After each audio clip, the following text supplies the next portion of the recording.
Holy smokes. Ha! Welcome to College Football's Peek Around the Corner with your host, Greg Pflugar. We cover everything in college football because we love everything in college football. And if you do us well, please subscribe to our channel, ring the notification bell, smash the like button, share the video if you want to support this independent, national, rebel outpost college football channel with a donation. Help us keep the lights on and grow the channel. Just hit that $sign where you make your comment, and I'll get to your super chat as quick as I possibly can. Welcome everybody into the studio that sits on the corner, the very corner of Keith Jackson Parkway and Kurt Gowdy Avenue. Do not be afraid. Do not be afraid to become a legend with your comments and with your phone calls. All right. I'm giving you all a warning. I'm giving you all a warning. This is going to be a long show. It's going to be a long monologue. Now, you all might get impatient. You might be saying, this is it. I'm out of here. You might take your wife, your husband, your girlfriend, your boyfriend, your family out to dinner for an hour and come back, and I'm still going to be rattling on. I'm still going to be rattling on here in the middle of Loserville City as your re-elected mayor. This is a stacked show. It is absolutely stacked. This is what you would call a Friday special. My goodness. I don't know where to begin. So let me begin at the top. let me begin at the top. The architect, take your time, Greg. Nuance is important in these situations. You are absolutely correct. And you all know it does take me a while to unwind and get going. I'm a slow starter, fast finisher. Something to that. Anyways, Notre Dame. Now, this,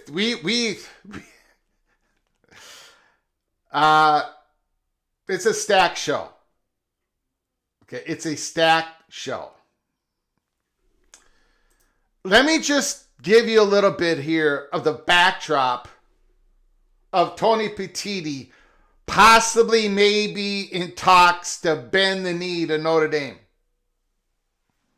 Ryan is in the house. Thank you, Ryan. And thank you, Ryan, Thank you, Ryan, Notre Dame Fighting Irish in the chat room, for keeping your head on a swivel and let me know a couple of things that have been said out there, because the dots are connecting, and they're connecting in a way I don't want them to connect. But anyways, it doesn't matter what I want. It doesn't matter what I want, obviously, in this life of mine, of ours. Let me give you the backdrop on what this means, this Tony Petitti bowing down to the Notre Dame Fighting Irish. Bo Schembechler is looking on. Newt Rockne is looking on. I'm going to set the table. And then we're going to talk about it in the back half of the monologue. It's just so... The back half of the monologue is going to be dynamite. The first half of the monologue is going to be dynamite. Do you remember a couple of days ago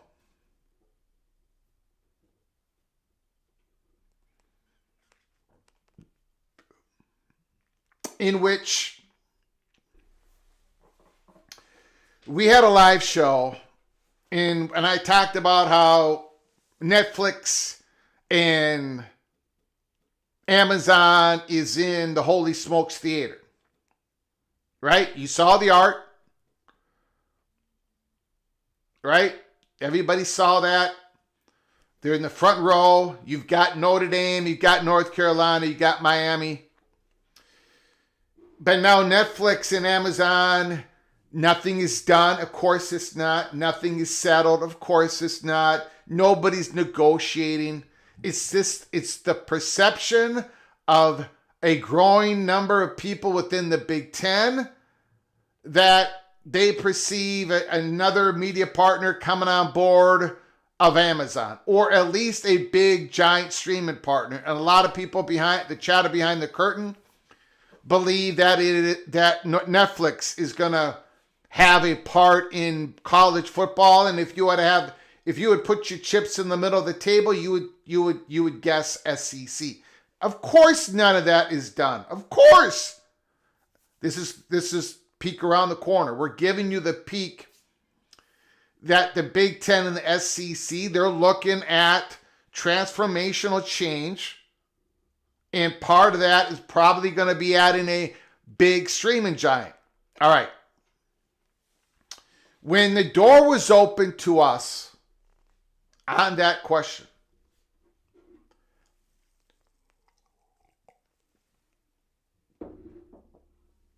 I asked the question.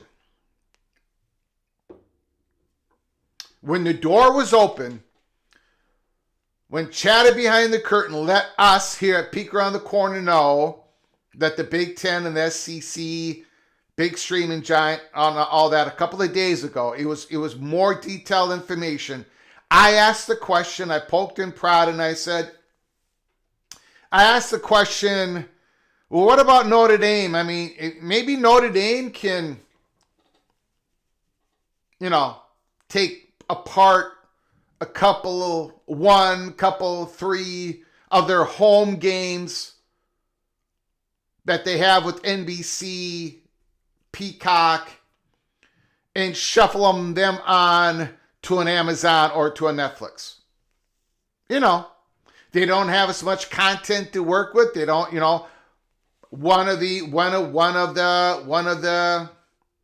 negative things about being a standalone product when it comes to your media rights.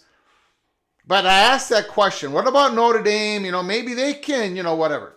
Are they strategizing? I asked. I really did not get an answer on that. Other than the answer coming back to me, somebody chatted behind the curtain in the industry. The answer came back to me as, well, the situation between Notre Dame and the ACC is not good.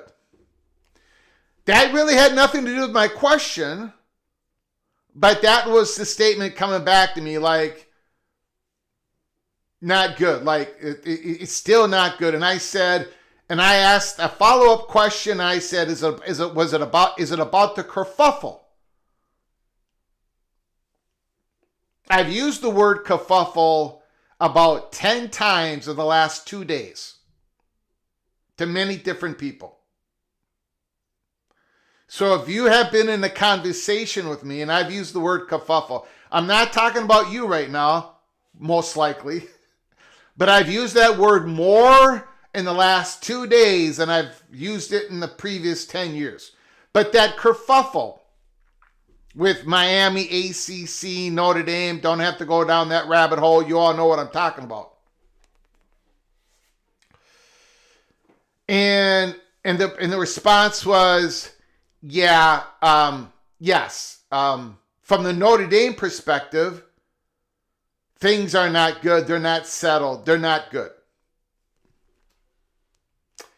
That's all that came from that, because that wasn't the discussion that wasn't the core of that this whole conversation was about Amazon and Netflix and the Big Ten and the SEC. So when I did that live show, when I did the Holy Smokes Theater and I talked about Notre Dame and North Carolina, Miami, there was a couple of times that I kind of said, this is kind of sensitive, da-da-da. And I mentioned Notre Dame. Somebody mentioned Notre Dame in the chat room, and I kind of just went, I can't go down that rabbit hole right now. But basically, the rabbit hole was Notre Dame doesn't feel good. They're not satisfied about the kerfuffle. Even though Phillips has said some nice things and Bavacqua has said some nice things, the chatter behind the curtain, I guess, 2 days ago, or 3 days, whatever, was, no, it ain't good. It's not good. That's the reality. It's not good. It's not good between Notre Dame and the ACC. So that's the backdrop. And I was notified today by a PATC family member who kept his head on a swivel about what Pete Samson, the longtime Notre Dame beat writer, just said in an interview about Notre Dame and the ACC. And my ears perked up. Now, I apologize. I get a lot of stuff from a lot of people. I get a lot of DMs, and I don't always, sometimes I'm very bad at saying thank you to you all. So I apologize once again for that. It's been I need to do better. I need to do better. But a lot of information that I get, I've either have received already, or it doesn't resonate with me for whatever reason, or I've already dismissed it, or I know it's not really valid, or I know it's really valid, but I've already validated it somewhere. There's a lot of different things that are going on when information is given to me. This information, to me, is it perked. It perked, because it matched what I was told by a very major figure in the college football industry, chatter behind the curtain. So now I'm like, whoa, whoa, whoa, whoa. So I got this information. So I went another step. And I asked what I would consider the impeccable source of Notre Dame about what is the current situation about Notre Dame and the ACC. This impeccable source is the one who helped me break the news that Notre Dame's men's hockey was going to go to the Big Ten. The same source. And I've showed you the postings on X at the time when we broke the news. The source came back to me and said that yes, things are not good between Notre Dame and the ACC. Not good, not good, not good. There's another part of this, which is the main story that I haven't gotten to yet, but I'm going to get to it right now. And he could not confirm the other part. All right. So, what is this all about? Why is Tony Petitti bending the knee to Notre Dame? What is the exact steam of it all? I'm going to tell you what it is right now, and then I'm going to go and show you guys some chatter behind the curtain public statements that have been put out there in the last week that I think has snuck by everybody, because I don't think any of us is taking it serious. But now we've got to take it serious because the dots are connecting. I don't know if this is going to happen. But why is Tony Petitti bending the knee to Notre Dame? That's the image I'm going to use. Because if this turns out to be true, that is exactly what the Big Ten is doing or will have done if it happens. And if it happens, I'm calling Tony Petitti out. And this is what it is. The steam, I cannot believe I'm saying this. The steam is that the Big Ten may be planning, negotiating, discussing, and talking with Notre Dame like they always do. They're always talking with Notre Dame about having a 5 to 6 game football schedule between the Big Ten and Notre Dame.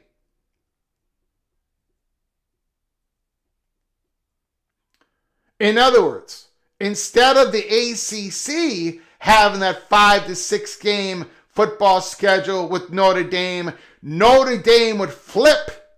Notre Dame would flip and have a 5 to 6 game football schedule with the Big Ten. Now, I have previously said here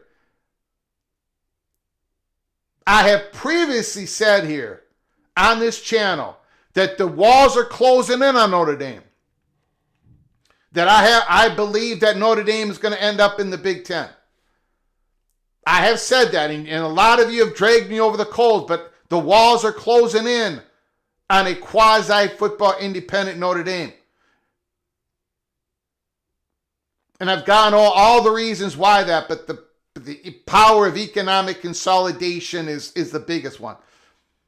But I've also said there is no way on God's green earth that the Big Ten is going to do a football scheduling agreement with Notre Dame. I have said that over and over and over and over and over again. In fact, if this happens, and we're going to go through it here, this is the chatter behind the curtain. I ain't saying, I'm saying, and we got the receipts to say it. I'm going to show it to you later on. If this happens, I don't know what you got. It would be my biggest L. I don't know if a cheeseburger, I don't know if me eating a cheeseburger is satisfactory. Well, whatever you guys want me to do, is it pizza with sausage and pepperoni or whatever the meat and cheese combination that you want me to eat, I'm going to have to do it live because this would be my biggest L.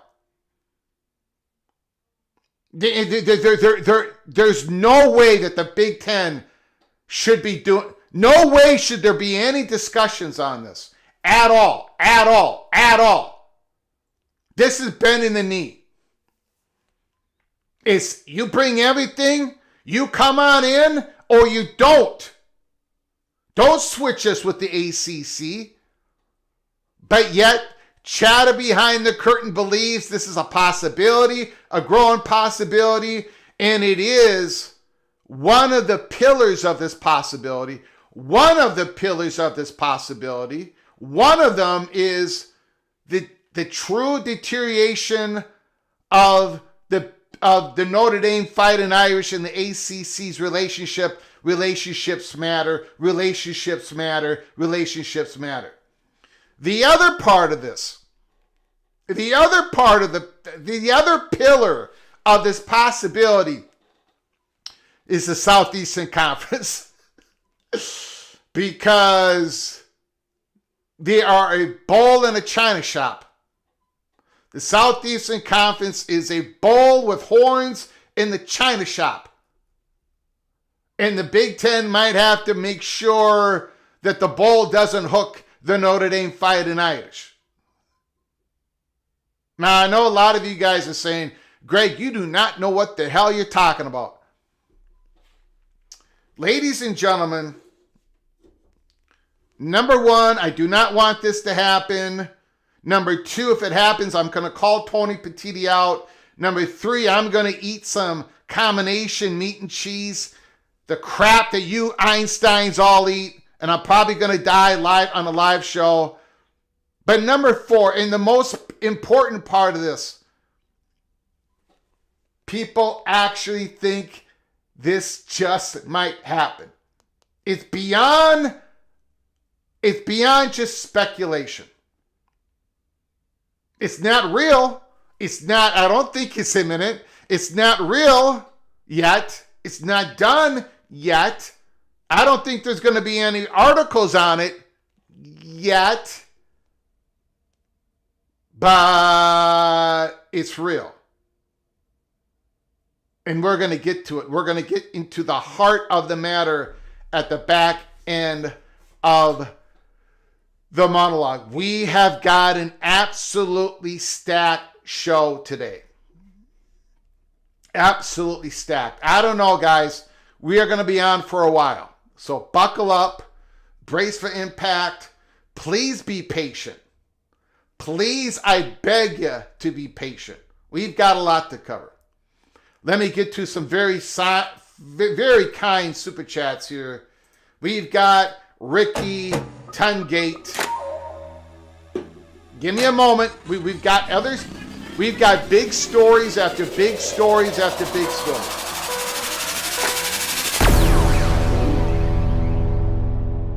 Ricky Tungate, $2 holler. Thank you so very much, Mr. Hoosier. Thank you for your generosity. If Notre Dame joins the Big Ten, money talks, Greg.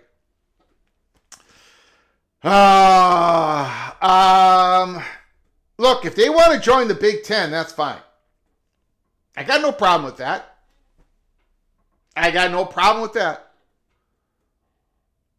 But you don't be coming in with a 5-6 game football schedule and then keep your football independence. Quasi-independence. Not with the Big Ten. No. Oh, I know. Great. Great. Notre Dame and Michigan State. Notre Dame, Purdue. Notre Dame, USC. They can have that annual rivalry. Do you know, guys? You know, you want to know the truth about something here?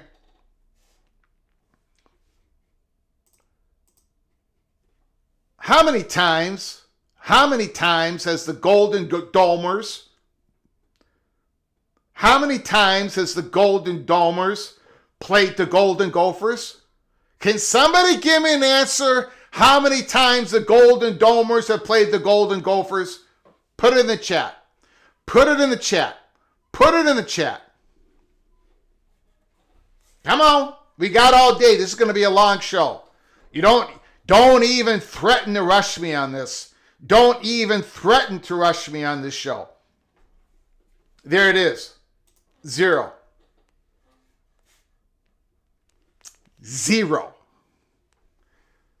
So you're telling me that the Golden Gophers, who dominated college football, who won 3 national championships in 34, 35, 36, won it in 1960, won it before 1934, Notre Dame, Newt Rockne, and all those other, all of that history,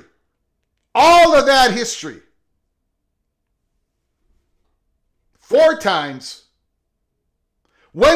4 times. Look, let me tell you something. The Golden Domers don't want to play my beloved Golden Gophers. How about them apples? So no, if they're going to come in, they're going to come all the way in. Not this 5-6 game scheduling agreement. But Tony Petitti and the Big Ten, the chatter behind the curtain, I'm telling you, and I got the receipts to show you. I'm going to show it to you.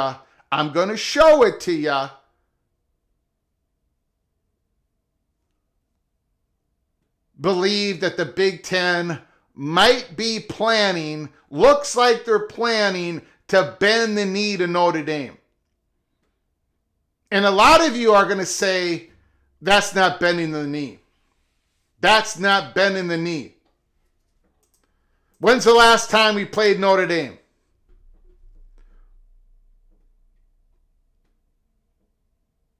(1926), 1925. Not since we won national championships in the 1930s. All right, enough of that. It will be 6 games.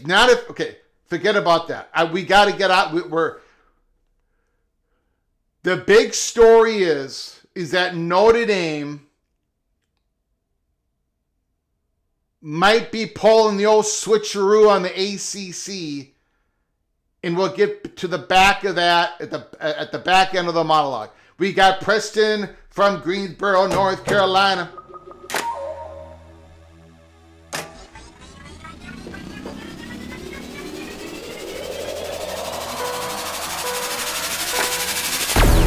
Big Ten, don't fall for the banana in the tailpipe. The ACC should have let Notre Dame have their independence in 2020 during the COVID year. Thank you, Preston from Greensboro, North Carolina. Thank you for the $10 holler. I very much appreciate it.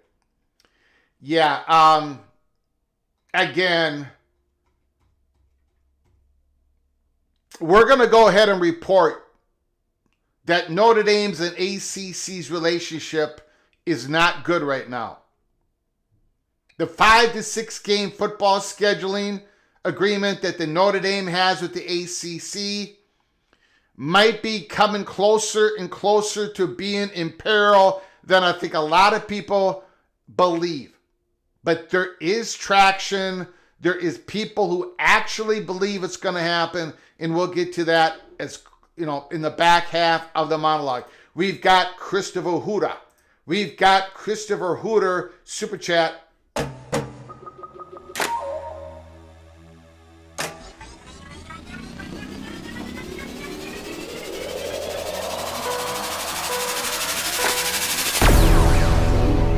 Greg, why such the hyperventilating on Notre Dame and the Big Ten? I don't know quite what you're asking.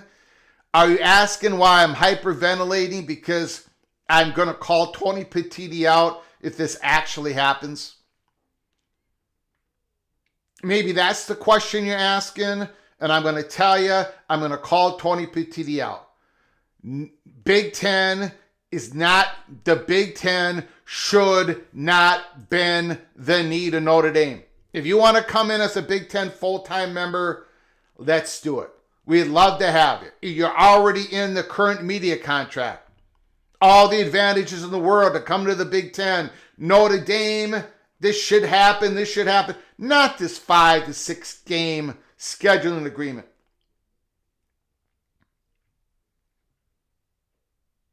And I don't even, if somebody comes up to me and says, Greg, and I'm sure one of you will today, and that's fine, but if you come and say, Greg, this is just a step that the Big Ten's going to allow the Notre Dame to do this with us, the Big Ten, so then we can get them in as a full-time member. Man, come on, guys, come on.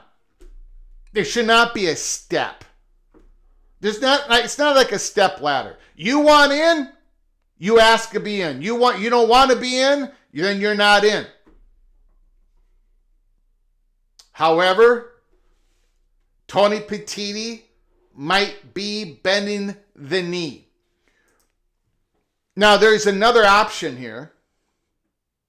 The other option is it's even more serious between Notre Dame and the ACC, the damage that was done from the perception of Notre Dame, and that Notre Dame might be getting all warmed up, lathered up to pull the trigger to join the Big Ten. That could be. Maybe the chatter behind the curtain is underselling that possibility. That could be. But right now, the chatter behind the curtain, it is starting to gain traction, and we're going to get to it. We've got stuff to show you. All right.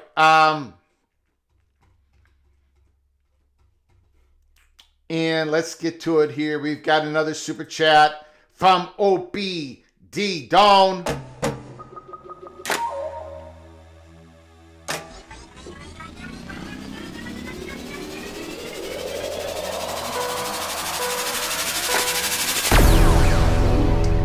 So since the SEC has counted Notre Dame as a 10th Power 4 game, now the Big Ten flips out and possible caves to a scheduling agreement. Interesting. Thank you for the $10 holler, OPD Don.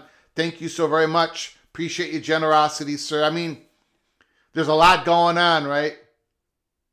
There's a lot going on. I mean, the SEC, if they go silo, if they only play each other, the Big Ten wants to get their hooks in with Notre Dame. They don't want Notre Dame to have a 5-6 game scheduling agreement with the SEC.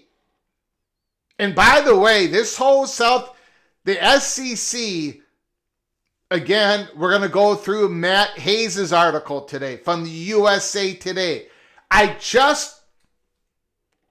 Yesterday, I just praised Matt Hayes' article. I gave the tip of the cap to the Southeastern Conference when it comes to their huge revenue spike. And we talked about how that was coming. I gave so many flowers to the Southeastern Conference yesterday. And now Matt Hayes does an article today that is beautiful. I mean, it is a beautiful article because it's like, if the Big Ten doesn't do what the SEC wants us to do, if the Big Ten doesn't capitulate, if the Big Ten doesn't bend the knee to the Southeastern Conference, well, we should just go alone. I'm telling you, there's a lot. We are at DEFCON 1. We're at DEFCON 1. I know there's people still chirping out there, well, hey, everything's fine, Greg. It's governance. We've got it all figured out. No, we got nothing figured out. It's DEFCON 1. Matt Hayes, he goes to the Southeastern Conference Media Days. He goes, he's talking to these presidents. He's talking to SEC Mike and Cousin Shane and Paul Fine. I mean, there is a ravenous, there is a bowl in the china shop. It's called the Southeastern Conference. They're not happy. They're not happy with the Big Ten. They're not happy. They're not happy with anybody. They're just not into us. Remember my story, my analogy from yesterday's live show. Matt Hayes sums it up perfectly in his article today. So anyway, we've got a lot to get to. I'm going to skip the monologue because we just got, not the monologue, but the roll call. So I apologize. Thank you for everybody. Thank you everybody for coming on in. Live show, very special Friday edition, February 6th. Let's get into it. Whew, it's been a busy day. It was a busy last couple of days. I said things were percolating. They're percolating. They are percolating. They're percolating. Let me show you guys. First of all, let's get off that for a moment. We'll get back to it.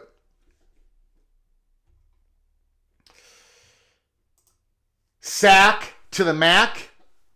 Sacramento State make an aggressive effort to join FBS, proposing an 8-figure entry fee, $10 million plus. Ross Dellinger, Yahoo Sports.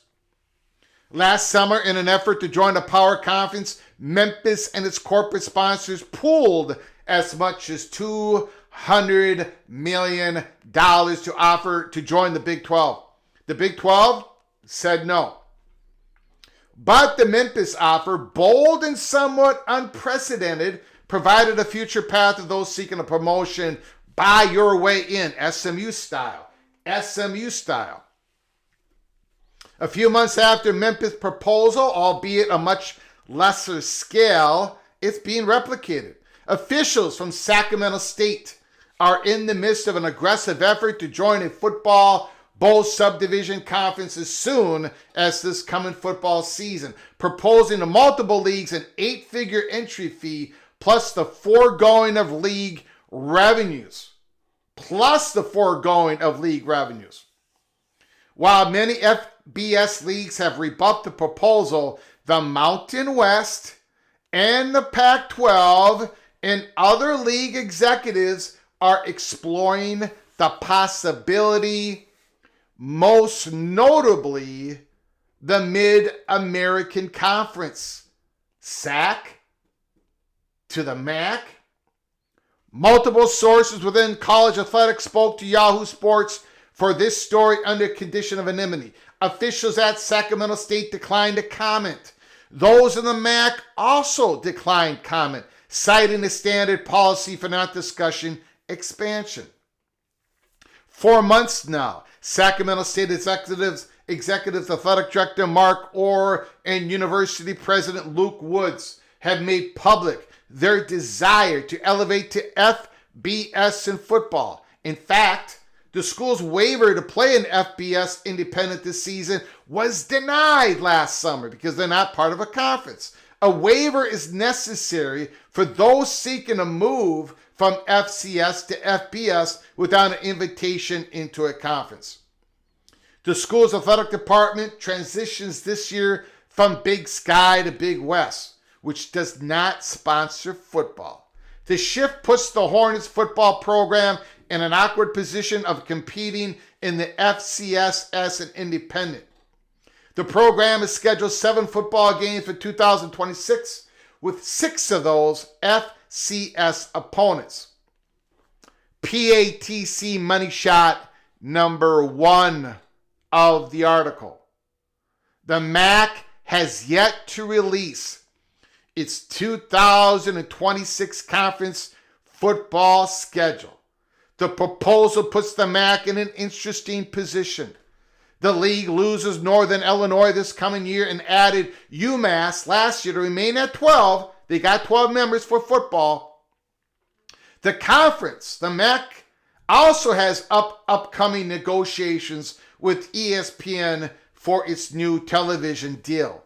Presumably, Sacramento State's offer is for football only, with its other sports to remain with the Big West. A model, as it turns out, similar to Northern Illinois, which left the MAC to play football, only football, in the Mountain West with most other sports in the horizon. And then it talks about the financial stress for universities, low budget schools in the MAC. Sacramento State's proposal is attractive. It is offered up $10 million in an entry fee, plus the forfeiture of conference revenues for a certain stretch of time. Similar proposal that got SMU into the ACC. Those financial figures do not include the added $5 million that's going to cost Sacramento State to pay for the NCAA entry fee. Sacramento State presents a fascinating case for FBS membership. 30,000 students, part of the California state system, big metropolis, more than 2 million people, 20th nationally among television markets. Led by a non-traditionalist president intent on competing in major college football. So there is more to this story, but we're going to cut it off there. Sacramento State, the Sacramento State Hornets, talking to the Mountain West Conference, talking to the Pac-12, and talking to the MAC.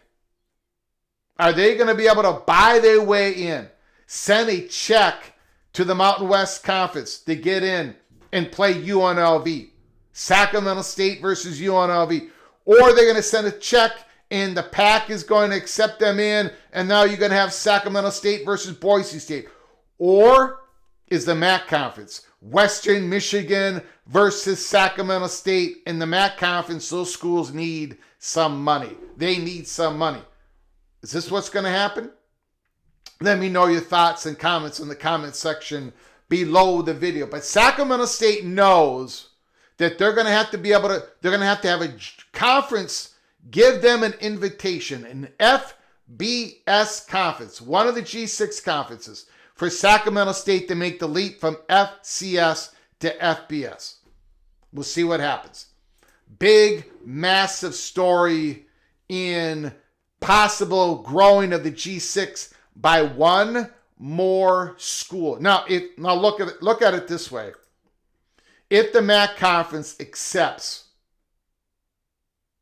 Sacramento State Hornets, that would be a 13th member, because remember, UMass is the 12th member. Maybe the MAC would have to add another school, right? To go 14.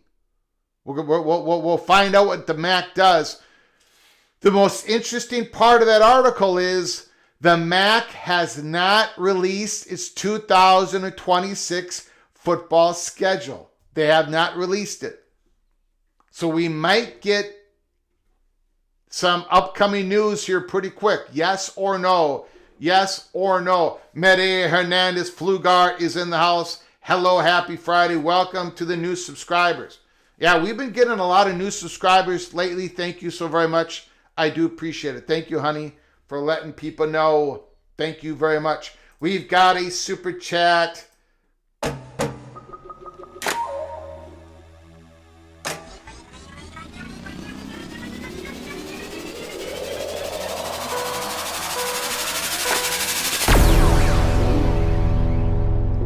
Hammer Hennison, $5 holler. What do you make of Fickle refusing a one-year extension of the contract? I don't know. I mean, I guess it's noble of him. But you know what? If Wisconsin does not make a substantial improvement this year,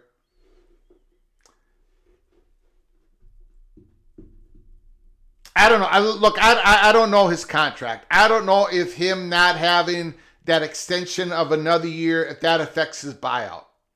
I don't know if it. So I better not comment. My answer is I don't know. I don't know what to think of that. Maybe it is a noble act. But sometimes when you extend a contract another year, you're renegotiating that buyout. And I don't know if Luke Fickell doesn't want that buyout to be renegotiated. So I really don't know. I'm going to keep my mouth shut. I'm going to keep my mouth shut on that. Jeff Olson, I believe 1 year contract extension is common. Yes. PJ Fleck's going to get another one here. It's been reported today. It's going to be up. It's going to be at the Board of Regents here pretty soon. They're going to okay it. He's going to be paid $7.9 million a year. That's going to be number 10 in the Big Ten out of 18 schools. Okay. Take your hammer, Henderson. I don't know what to make of it because I don't know how it would affect his buyout. He's gone after this year, regardless of the extension or not. And Wisconsin was willing to give it to him because it's quite possible it would, if it all goes pear-shaped for Fickell and Wisconsin this year, it's not going to affect the checkbook of the University of Wisconsin-Madison. That's probably the reason. But anyways, all right. Now, let's get to Matt Hayes before, because these are the dots that are connecting here. Let's get to Matt Hayes. Hold on 1 second.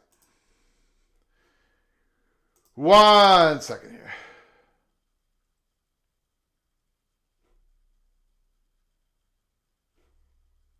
Okay.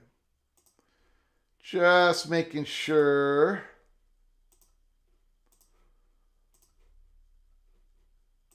All right. Let's do Matt Hayes here. Now, I just praised him yesterday. USA Today writer. But now Matt Hayes has gone scorched earth. Noon, February 6th. Time for the Southeastern Conference to force the Big Ten to join the CFP party, or go it alone. Go it alone. The SEC, remember, they're marching up.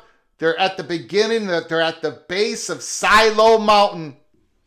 And Matt Hayes wants them to step up on that mountain if the Big Ten does not capitulate to the conference.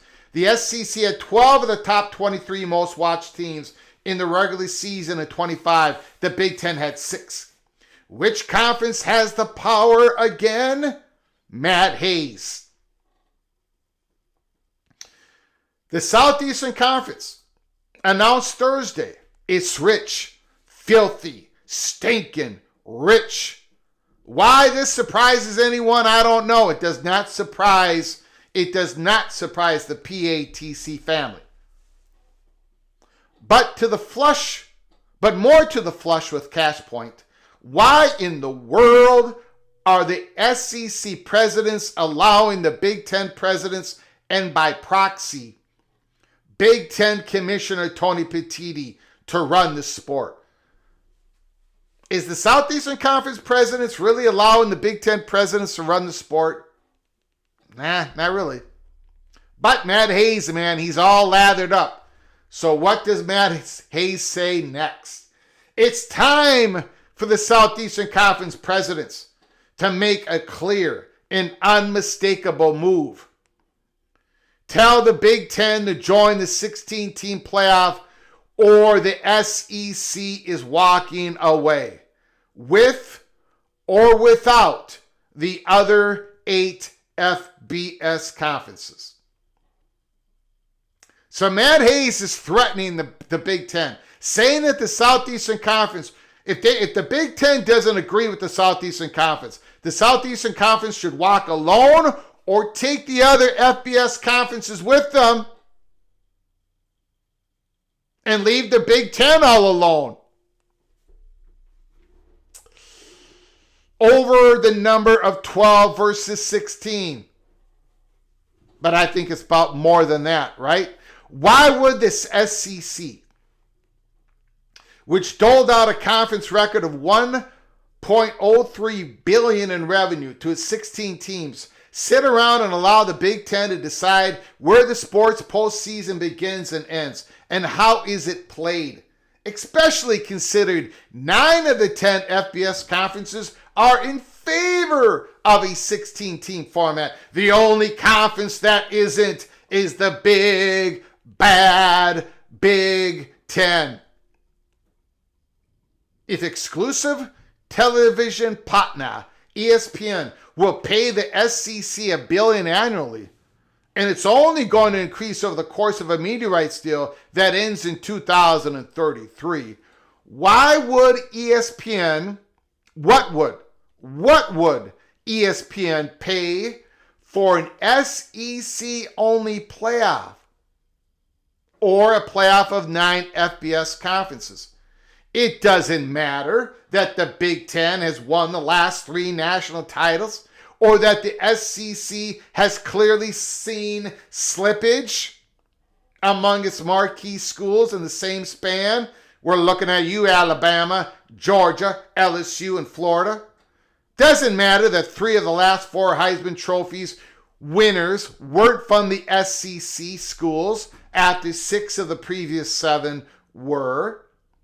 The only thing that matters is the SEC is still the undisputed king of television ratings. The Big Ten has made great strides, catching its sister super conference in some areas, but still trails dramatically in television ratings. The SEC had 12 of the top 23 most watched teams in the regular season of 25. The Big Ten had 6. Only South Carolina, Mississippi State, Kentucky, and Arkansas weren't among the elite group of television draws. Think about this. LSU, which fired its coach in October and won 7 games in 25, still was the 7th most watched team in college football. Only Ohio State and Michigan from the Big Ten were higher. The SEC, frankly, again, this is Matt Hayes from USA Today. The SEC, frankly, shouldn't allow anyone, much less the Big Ten, make decisions about the future of a sport that is on television life support without it. The SEC could have its own playoff and still outdraw anything other conferences could cobble together. Better yet, the SEC could take the remaining 8 FBS conferences and move to a 16-team playoff. Then look at the Big Ten presidents and say you're welcome to join us. If not, good luck selling Iowa versus Minnesota in the first round of your postseason potter. We'll be over here printing the money. So, Matt Hayes' article. Of course, the Golden Gophers catch a stray once again when it comes to these articles. I think they do it because they want to take a shot at the fat guy from Minnesota. But, all right, that's fine. Matt Hayes is saying out loud what a lot of people are saying in private in the Southeastern Conference. What are we doing? That's what the Southeastern Conference is saying. What are we doing? Why are we subjecting ourselves to try to get the Big Ten to compromise with us when we don't need to even compromise? We don't need to compromise. We can go alone. Look at our television ratings. Now, what Matt Hayes did not say is that television ratings are not everything. It's about the market as well. And there's a lot of money in Big Ten markets and elsewhere that the SEC would be gambling on if they did go alone. Matt Hayes does not bring that up. Also, there's a lot of people in those other FBS conferences that wants a 2014 playoff. They want a 2014 playoff. They do. A lot of them do. A lot of people in those other FBS conferences want that. In fact, there are some in the SEC that want that. It's just that they don't have the ability to really talk aloud about it because they have ESPN is their media partners. But having said all that, Matt Hayes is saying out loud, what a lot of people are saying quietly. You're not going to be able to quiet Matt Hayes. He talks to all these people. He talks to the presidents. He talks to the athletic directors. And now he's putting it out there. If the Big Ten cannot go from 12 to 16, like those 4 additional teams, like that's everything to Matt Hayes. If they don't do what we tell them to do, we're gone. And we'll bring other people with us. And now what's the Big Ten going to do? Matt Hayes, USA Today. And this is not just a one-off. It's...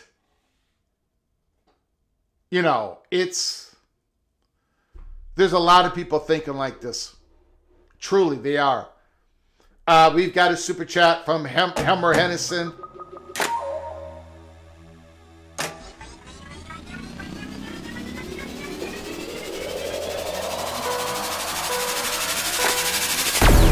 SEC 16-team playoff would have 14 SEC teams. LOL. Thank you for the $2 holler, Helmer Hennison. I'm thinking maybe the Southeastern Conference would probably expand, of course, their conference numbers. And if they if they break away, a lot of it has to do with protecting themselves from antitrust violations. So if they break away, it's just going to be that. I don't think we're going to be looking at a world of SEC, ACC, Big 12, and the American. And then they're in their own universe. And then the Big 10 has some G6 conference along with them in their own universe. I think if the SEC goes alone, I think they're going alone. I don't think Matt Hayes, but anyways, I just wanted to put out what Matt Hayes believe that if the Big Ten does not capitulate, if they don't bend the knee to the SEC should tell the Big Ten, we are going alone. We're out of here. Speaking about bending the knee, let's get into it. Let's talk about Notre Dame and Tony Petitti and the Big Ten. There's a lot of people who have just joined us. So let me get back to the image here. Tony Petitti bend the knee to Notre Dame. What is going on, Greg? What is going on? All right, let me show you.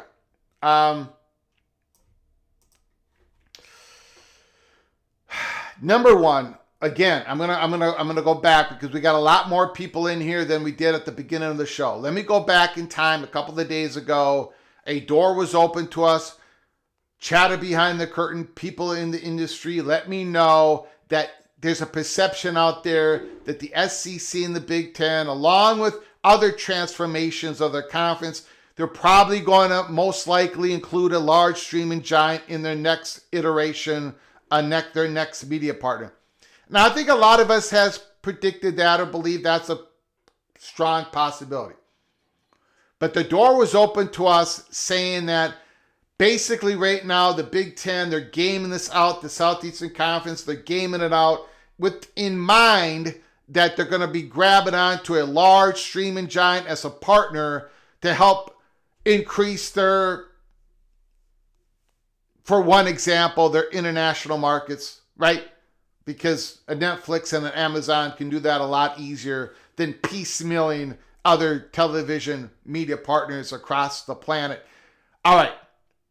So when we got that information, we did a live show on it. One of my questions during that communications was to the chatter behind the curtain, What about Notre Dame? Would Notre Dame be a good, how would they do that? If the SEC did a Netflix, for example, if a Big Ten did an Amazon, for example, could Notre Dame work with NBC? You've got Peacock, but could a Notre Dame slice off a couple of their 7 home games, give it to Netflix, make a deal with NBC? How would that work? How would that work? How would that work? Is that possible? The answer I got back was, didn't have anything to do with the question I asked. The answer I got back was, Notre Dame and ACC's relationship is not good. And then I asked, because of the kerfuffle. And I've used that word a lot of time. I've been using that word in many different conversations for the last couple of days. What about that kerfuffle? What is it about that kerfuffle with Miami ACC? And the answer was basically yes. But from Notre Dame's perspective, it's not resolved. Notre Dame does not trust the landscape, and they don't trust the ACC. I talked to our Notre Dame source that I talked about at the beginning of this program. He's the one who helped us break the Notre Dame to the Big Ten in hockey story. We were the ones that were able to break it because of this impeccable source. He told us, yes, that relationship is not what it was. ACC, Notre Dame, there is some trouble.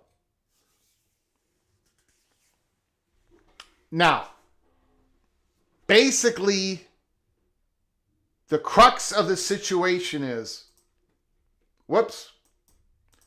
is the Big Ten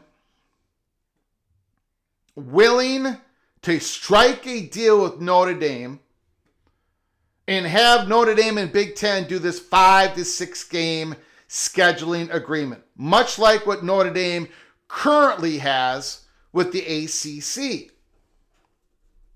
Now, I'm against it. I said this is completely bending the knee. I would be completely against it. I would call out Tony Petitti, but again, who really cares what I think or what I want, right? You're not here for that. You're here to see why is this, where is the steam on this? That's your question. I'm going to show you where the steam on this is. You got the backdrop of the SEC threatening a silo conference, going their alone. You've got Notre Dame and ACC's relationship in peril. Here is an article on January 30th. When I read this, it just went by me. It did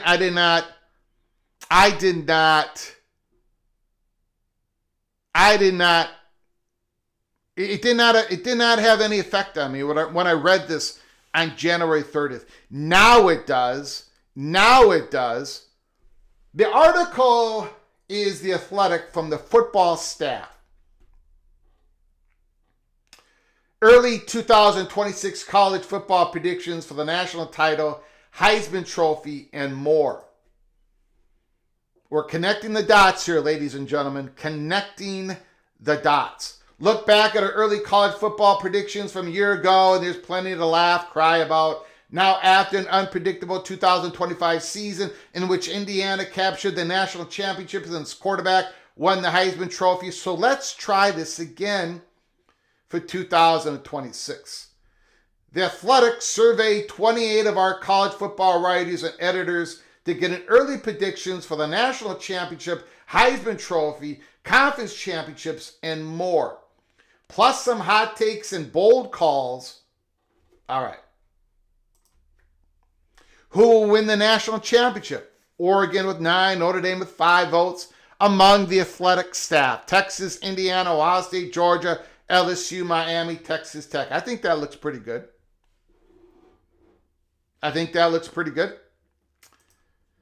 For years, Oregon was the consensus answer to the question of who the next first-time national champion would be. Then Indiana beat the Ducks twice en route to becoming the first-time champion since Florida in 1996. So can Oregon finally pull it off in 26 and make it 2 new champs in a row? Dante Moore's return to quarterback makes it clear Oregon is all in for the title push, even though it must deal with the departures of coordinators Will Stein, Lou Poy from going to California. Moore is far from the only impact player who chose to return. Dan Lanny's Ducks, who were the number 1, Stewart's Mandel, early top 25, got the most votes to win the title as the Big Ten seeks a 4th consecutive championship with the 4th different team.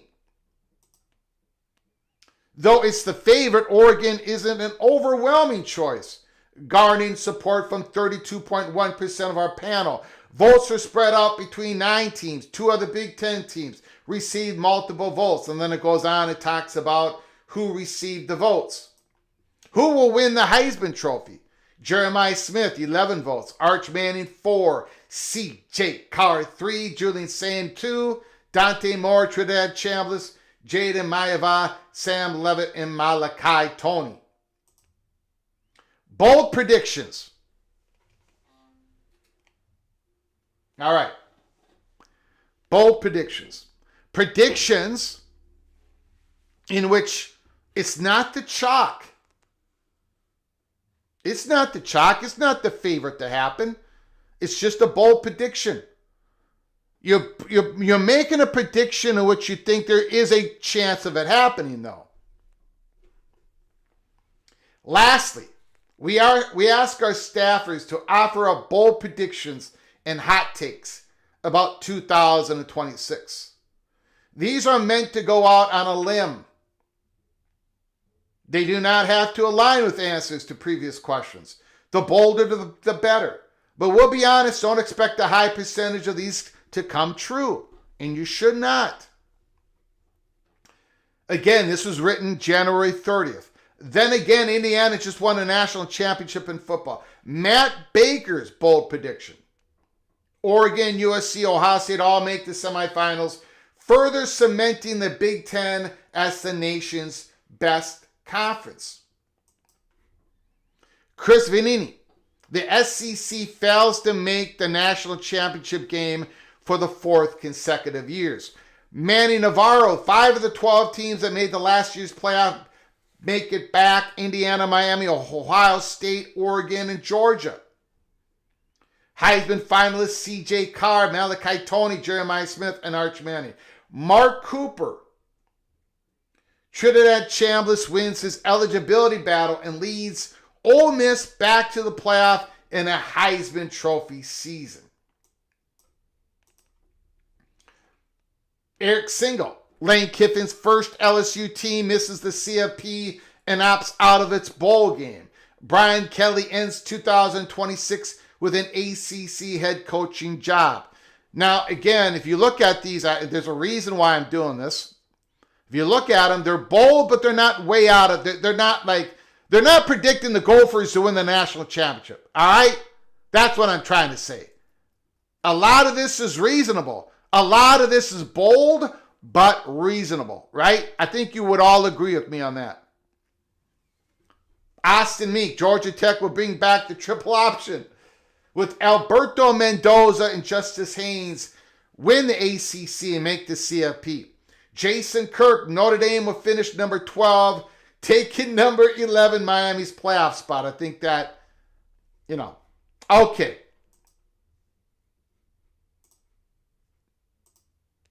Scott Docterman. With the Big Ten whiffing on its preferred CFP format and failing to secure an outside funding package from UC Investments, the league will make a splash by reaching a future football scheduling agreement with Notre Dame. The league will provide up to 6 games each year for the Irish, including an annual game with USC and Notre Dame. And Notre Dame also will move its other sports. Men's hockey already competes in the Big Ten under the league umbrella in due time. Maybe not right away, but in due time. Notre Dame also will join the Big Ten's bowl package. Now, please be patient with me. Hold on a second.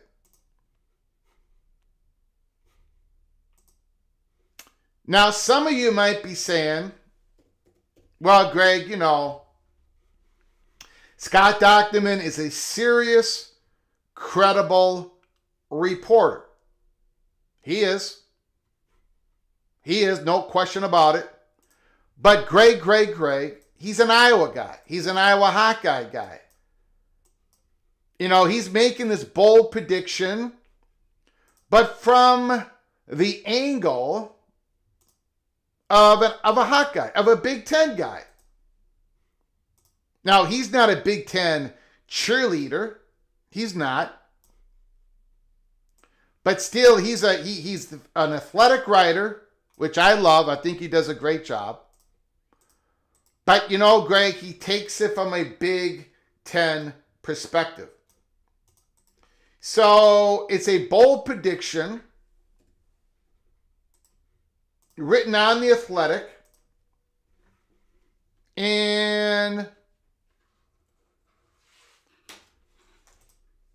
But it doesn't, there's got to be more there's got to be more dots that you're trying to connect, Greg. All right? You guys are correct. I mean, and again, when I read all this January 30th, I think I did. I think I did, but it did not resonate with me. Now, maybe because I haven't had these other conversations. I wasn't having these conversations on January 30th. I had them on February 4th, 5th, and now today, February 6th. But that's not all. Okay? You've got Scott Docterman saying this.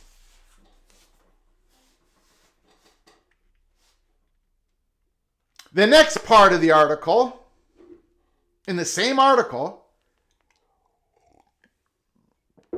is Pete Samson, 24-year beat writer of the Notre Dame Fighting Irish. His bold prediction is Notre Dame formally notifies the ACC of its intention to withdraw from the league and enters into a scheduling partnership with the Big Ten SAC to fill out its missing football scheduling inventory. The rest of the Irish sports shift to the Big East. Similar but different than Scott Docterman. Pete Samson is saying that Notre Dame formally notifies the ACC of its intention to withdraw from the league.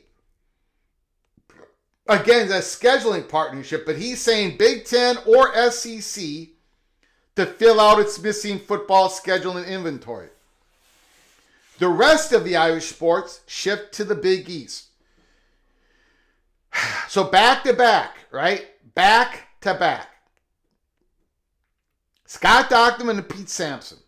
One, Scott Docterman is saying in due time, Notre Dame, his bold prediction, would move their sports into the Big Ten. Pete Samson on here is saying the other sports would shift to the Big East.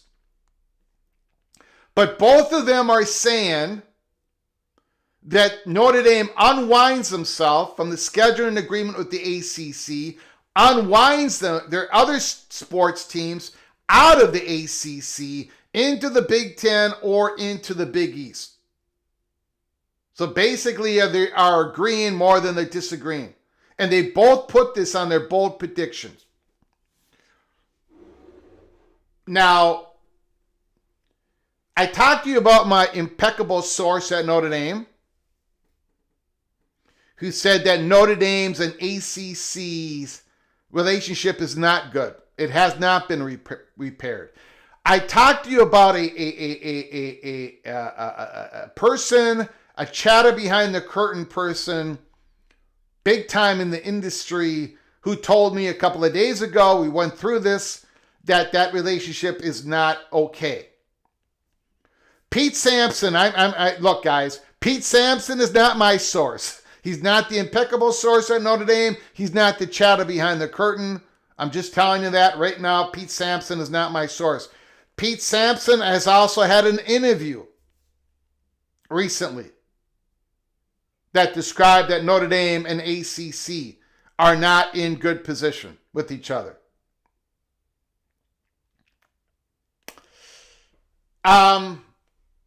Let's take it another step. You all thought we were done. We're not done. We're not done. I said this is going to be a while. We're going to take a while here. You only get this at college football's peek around the corner. We've got the Observer article today. The independent newspaper serving Notre Dame, St. Mary's, and Holy Cross. It's time for Notre Dame to leave the football kids table. Ellie Collins. Now you can go look up who Ellie Collins is, a reporter, Notre Dame, sideline reporter, writes articles for the Observer. Okay,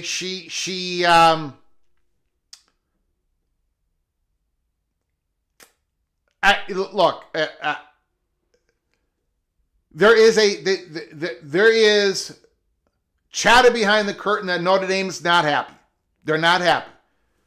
Does that lead to any action? But I believe that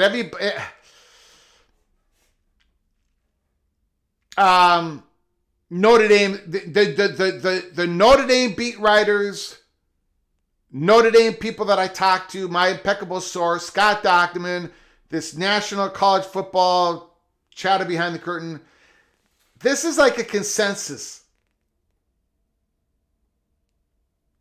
All right? Notre Dame is not happy. Now, does Notre Dame do anything about it? Well, we'll talk about that. But Ellie Collins, Notre Dame football should look toward the Big Ten and the SEC. In a 2026 college football predictions article published The Athletic, Irish beat writer Pete Samson forecast the following. Notre Dame formally notifies the ACC of its intention to withdraw from the league and enters into a scheduling partnership with the Big Ten SEC to fill out its missing football scheduling inventory. The rest of the Irish sports shift to the Big East. We just went through that. This intriguing speculation came on the heels of athletic director Pete Bavacqua expressing displeasure with the ACC in its media attacks against the Irish in the lead up of the selection show. What we're really surprised by and disappointed was how the ACC conference really went on a social media campaign, in my opinion, attacking our football program, Bavacqua said on December 9th. Such public criticism raises the question of how stable the relationship currently is, given that Notre Dame generally prefers to handle things behind closed doors. Again, Pete Samson, I get it. It's a bold prediction. I get it. But I don't think he's going to go. Now, this is my opinion. I don't think he's going to go too far out on a limb. I don't think he's going to create a whole lot of space between him and what he believes to be true at Notre Dame and Pete Bavacqua, that, Notre Dame ain't happy right now. They're not happy. And Pete Samson says so. At the very least, Notre Dame should consider the possibility floated by Samson and utilize it to extract certain conditions on continuing the ACC partnership. And they might have already done that. If either the Big Ten or SEC expresses legitimate interest to Bavacqua about the formation of a scheduling agreement to buttress its television contracts, the ACC will need to prove it remains a good faith partner. Notre Dame's not happy. Now, you may disagree with Notre Dame. You might think Notre Dame should be happy, but they're not happy.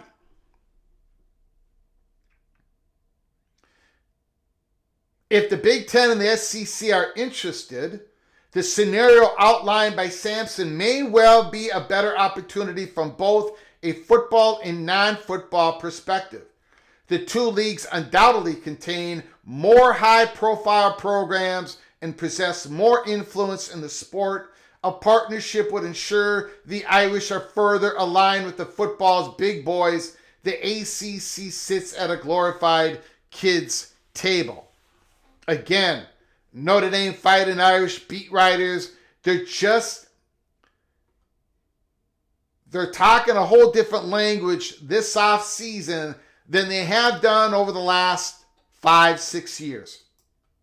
And so has Pete Pavakwa, by the way, when talking about the ACC. Again, Ellie Collins. Additionally, the Big East is considered one of the nation's better basketball conferences with a solid performance track record in most other sports.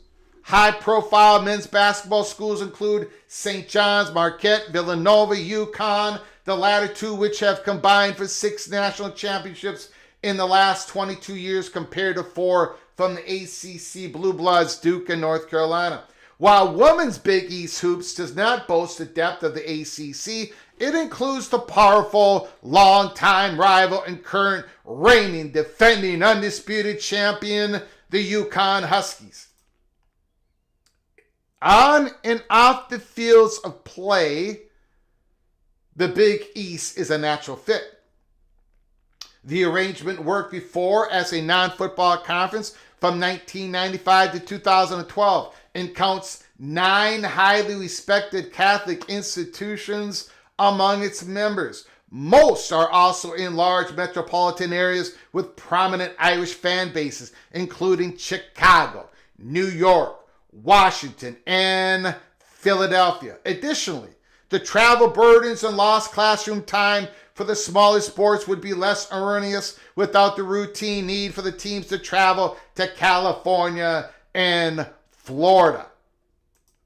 Of course, when all is said and done, football drives all in today's college sports world, and the ACC perhaps tarnished its 12-year relationship, irreparably tarnished its 12-year relationship with its negative playoff campaign. Miami had every right to advocate for itself, but the ACC's push of a direct comparison between Notre Dame and Miami with no mention of SEC bubble teams in Alabama and Oklahoma shows that it does not view the Irish as an important enough football partner yet. As Bavakwa pointed out when expressing his disappointment, the ACC normally sells out about 23% of its games as compared to 90% when Notre Dame Fighting Irish comes to town. As far as the all-important television ratings, the Irish Hurricanes tilt drew 4.3 million more eyeballs than the highest-rated ACC game of Miami, Florida State last season. The Irish prestige and credibility bring even more worth on the field. Miami would not have sniffed the college football playoffs if it did not have a quality win against Notre Dame. The Hurricanes' otherwise pedestrian resume would have been barren without their early season victory against the Irish. A potential alignment with the Big Ten also presents numerous opportunities to benefit both parties. The league has a television contract with Fox, CBS, and NBC. Additionally, the Irish have natural historic rivals in the conference, including USC, Michigan, Michigan State, and Purdue. In fact, the Irish match up against 3 conference teams in 2026, with a 4th one lost only due to a loss of courage from USC. In addition, a 3-game annual arrangement presents a golden chance to play exciting teams such as Oregon Indiana, never mentions Minnesota, and visits historic venues such as the Rose Bowl against UCLA. It's hard to fathom that the league's TV partners will not be intrigued by the possibility of more big name matchups. As for the SEC, the conference mantra is, it just means more. While its playoff performances lately have not lived up to the hubristic branding, the league no doubt means more because it's intimately aligned with ESPN, which currently holds all the television rights to the CFP. Babakwa volunteered that he spoke to the powerful SEC Commissioner Greg Sankey in the aftermath of the playoff selections before talking to the ACC Commissioner Jim Phillips. Further, Notre Dame has already worked to schedule games with SEC teams in the future, including Auburn, Florida, Texas, Alabama. A scenario where they add two more opponents would be good for the program. As they say, keep your friends close, but enemies closer. By potentially engaging in a dual 3-game annual series with the sport's 2 elite leagues, the Irish completely blunt the species and a overdone argument that they do not schedule competitively. It is not Notre Dame's fault after all. The opponents like Florida State, Arkansas, and Wisconsin lacked a pulse years after the games got scheduled. If Notre Dame elects to stay with the ACC, the partnership needs new conditions. Man, oh man, the message is being sent out there. The message is absolutely being sent out there, ladies and gentlemen. If Notre Dame elects to stay with the ACC, the partnership needs new conditions, such as the following. Non-ACC referees should work all games. Oh my gosh. Notre Dame should be able to select 3 of the 5 opponents in order to ensure a greater likelihood of stronger opponents by admittedly rather pedestrian ACC standards and hold veto power on game dates. Oh, come on. Look, that's... And then she says, keep in mind the hot take prediction is an article intended to generate conversations and stir the pot. But the point is clear, like Samson, Notre Dame needs to be bold. All right.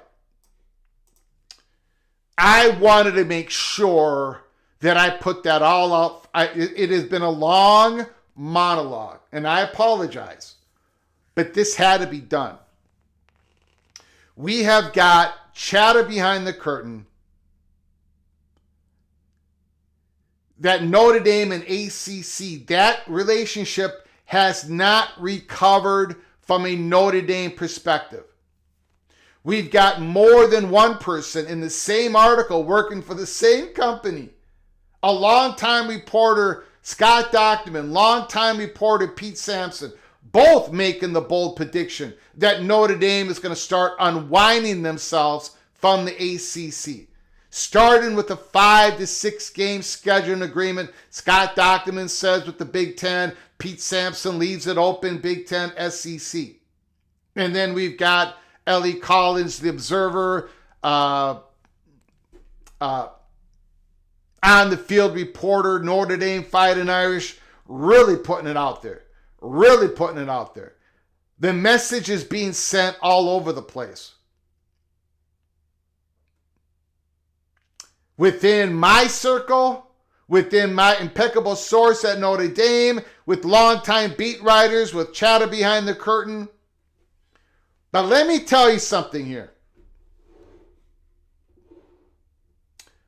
You all know that I believe that the walls are closing in on Notre Dame. And I've given you my reasons why.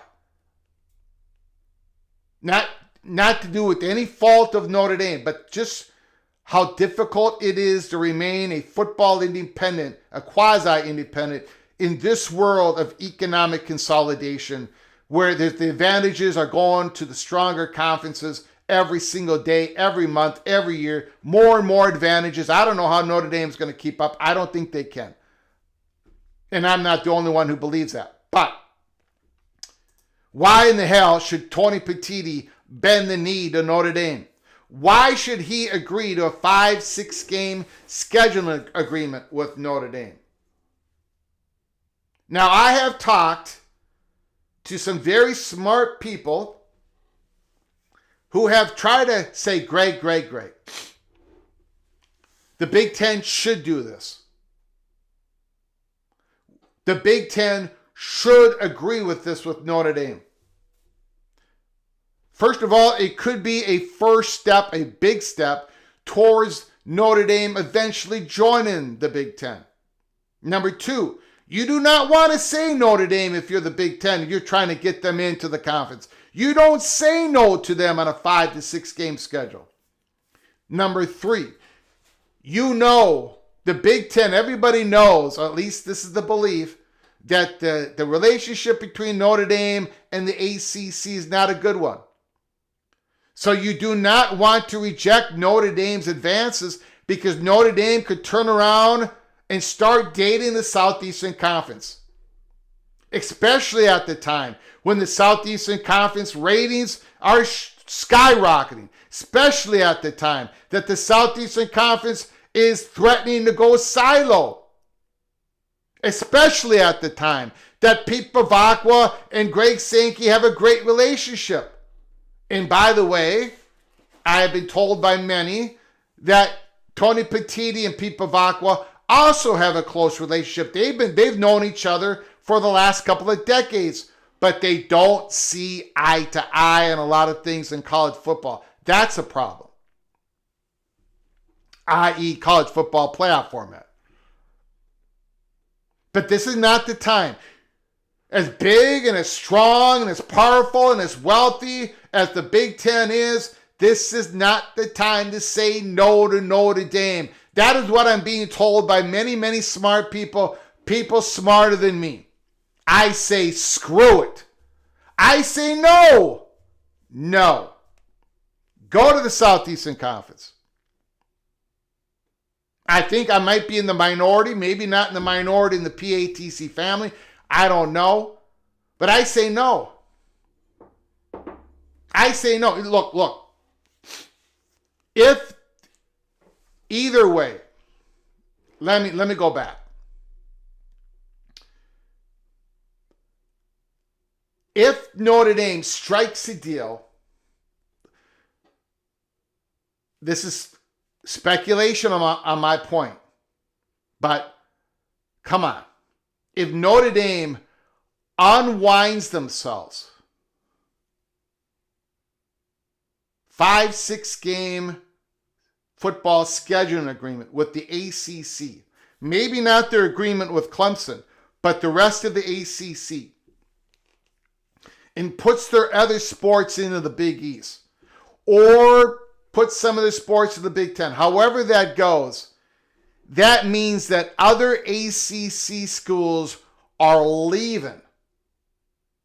That's the thread. If that thread gets pulled like that, and we've always said that Notre Dame is the number one target of the Big Ten, obviously, and they don't want to really do anything until they really know what If Notre Dame agrees with the Big Ten to do this, or with the SEC, or combination of thereof, if Notre Dame has a 3-game schedule with the SEC, 3 with the Big Ten, and leaves the ACC, there are other schools that are going to leave. There are other schools that are going to leave the ACC. If Notre Dame sports leave the ACC network, other ACC schools are going to leave the top brands are going to leave. And it don't matter. They may take 35 cents on the dollar, 50 cents on the dollar, 25. They're gone. So the Big Ten doors are going to be wide open. The SEC doors are going to be wide open if Notre Dame unwinds themselves, if they file a notice of withdrawal. So in that aspect, as big and powerful as Notre Dame is, in my opinion, they lose a little bit of that leverage, because there's going to be, If they do this, there's going to be at least a couple of large valued ACC schools that are going to work beautifully in the Big Ten.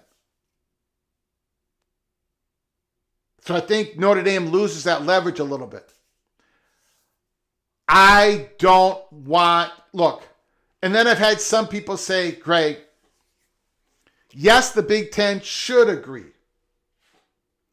because this would be a stepping stone for Notre Dame to join the Big Ten overall, and that would be good for the University of Minnesota. I understand if Notre Dame joins the Big Ten, that's good for Minnesota. I get it. I understand all that. Of course I do. But is it really a step towards joining the Big Ten? Is it? You know, the Big Ten tried to have a step to go to 24. They wanted to go 16 for 3 years, but they don't trust anybody. They wanted people to sign that the college football playoffs would go to 16 to 24, but nobody wanted to do it. The Southeastern Conference doesn't want to do it because they're not really into us anymore. They're a bull in a china shop.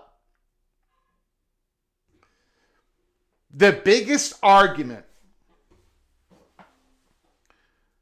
the most successful argument for me when someone trying to tell me, and I've had conversations with people. I put all this information out to Moen, the great Moen, the great Ohio State Buckeye. I'm sure they're going to be talking about this on their College Football Mafia show later tonight. And Moen, you know, he doesn't want to capitulate to Notre Dame. He doesn't want to bend the knee to Notre Dame. But he made some very strong points. I think he got bit by the Irish vampire. That's what I think. Or a four-leaf clover was swirling in the air and it went into Moen's mouth and he accidentally swallowed it.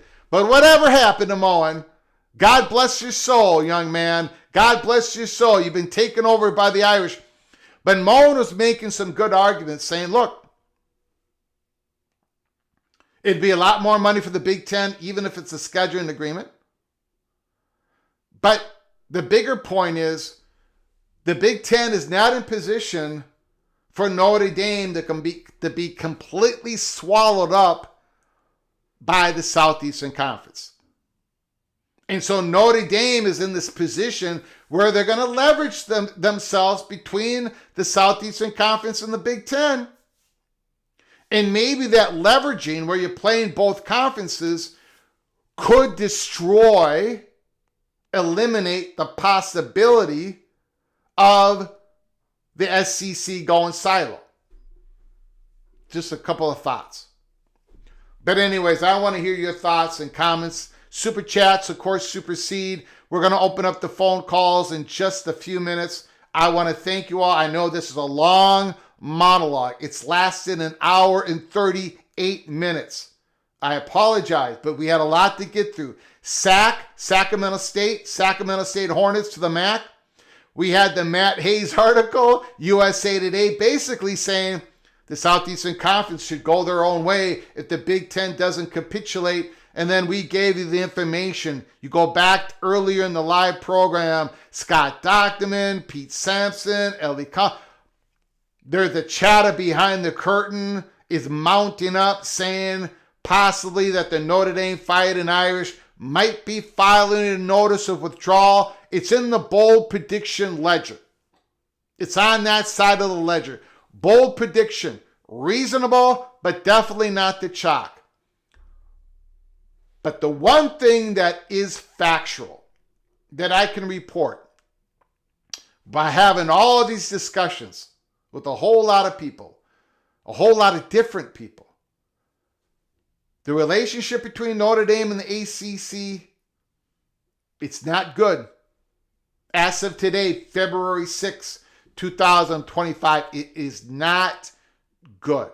Notre Dame doesn't trust the situation. They don't. It's not just about the ACC. It's also about the landscape. They don't trust the situation. The SEC don't trust nobody. The Big Ten doesn't trust the SEC. And Notre Dame doesn't trust the situation. And that, the walls are closing in. The walls are closing in. We're going to get to your phone calls. right now. Let me make sure I haven't missed anything. Ryan Thomas, thank you so very much for the super chat. I appreciate it.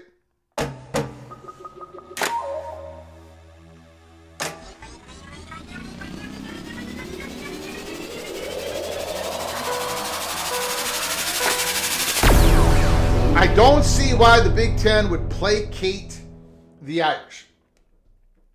Well, I did bring up some possible reasons, but I would not. I could not. If I was the Big Ten commissioner, I would not be seduced into bending the knee. And let's be fair. Tony Petitti has not bent the knee yet, so it hasn't happened. And we're just giving you the chatter behind the curtain. More than one person is talking about this. One more. It's a mounting. There's some traction going on there because, first of all, because of the relationship between the ACC and Notre Dame is falling apart. Thank you for the $2 holler. Ryan Thomas, thank you so very much for your generosity. The phone lines are open. 763-260-1333. 763-260-1333. The phone lines are open. Ed Cook, Notre Dame and Texas don't play well with others, but they, along with the Buckeyes, have the financial cachet to do what they want. Greg could use the 4-leaf clover when he makes his pick.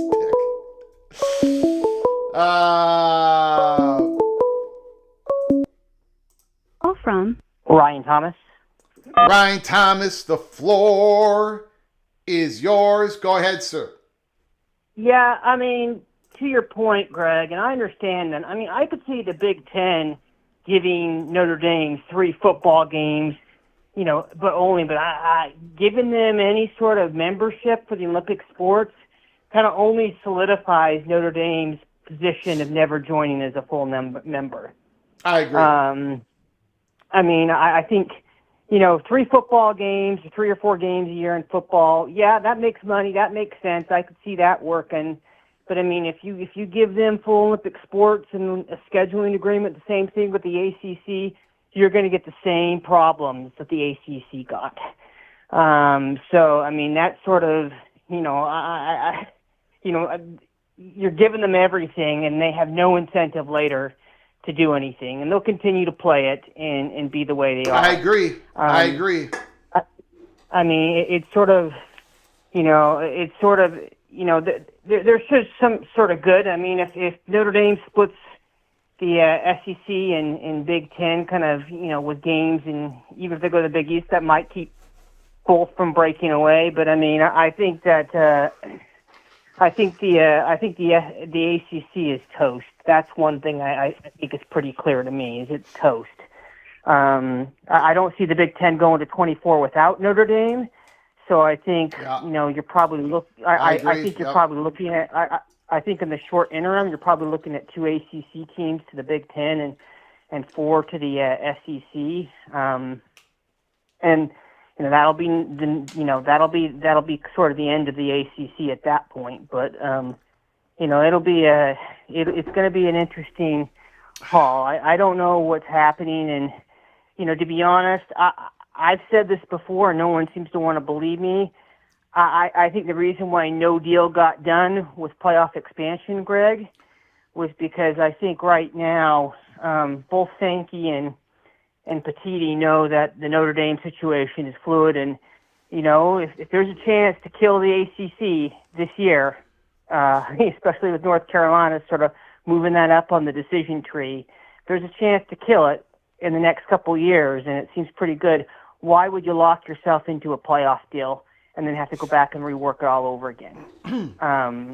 You might as well just keep the status quo until you know what's happening, and whatever happens with the leftovers of the ACC and where they go, and maybe deal with the Big 12 as sort of as a younger sibling at the table that you have to tolerate. But at the end of the day, I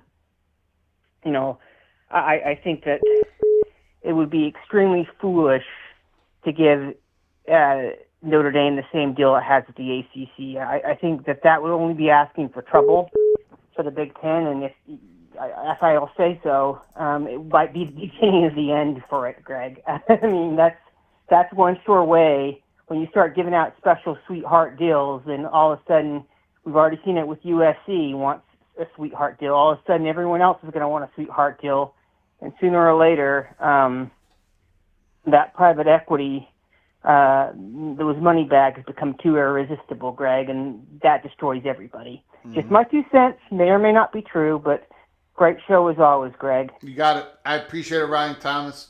Beautiful call, sir. Have a good night, my friend. Yep. Take care. Bye-bye. You too.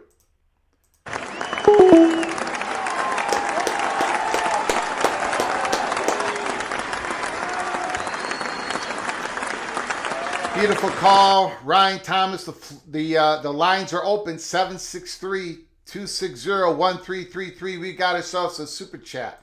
We got ourselves a super chat from the real Gorb.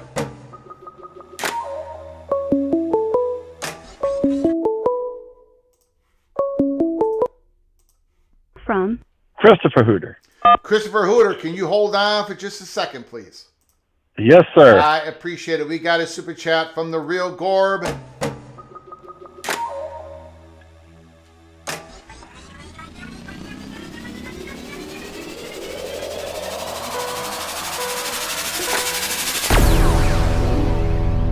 Sorry, I'm very late. Take it from experience. You don't want to be involved with Notre Dame. The money isn't worth it. They don't follow through with the agreements. The ACC is apparently learning. Thank you for the $10 holler. Thank you, Real Gorb. Now again, I'm not going to sit here and just lambast Notre Dame. Great university, great people, great fan base. I've got family who are big Irish fans. I'm from a Catholic family, Irish Catholic family. I don't know what else to say. I got family who lived, and some still currently live on the suburbs of Chicago, big Irish fans. I've got cousins who had season tickets for Notre Dame. I love Notre Dame. I got no problem with Notre Dame other than I don't want the Big Ten to bend the knee.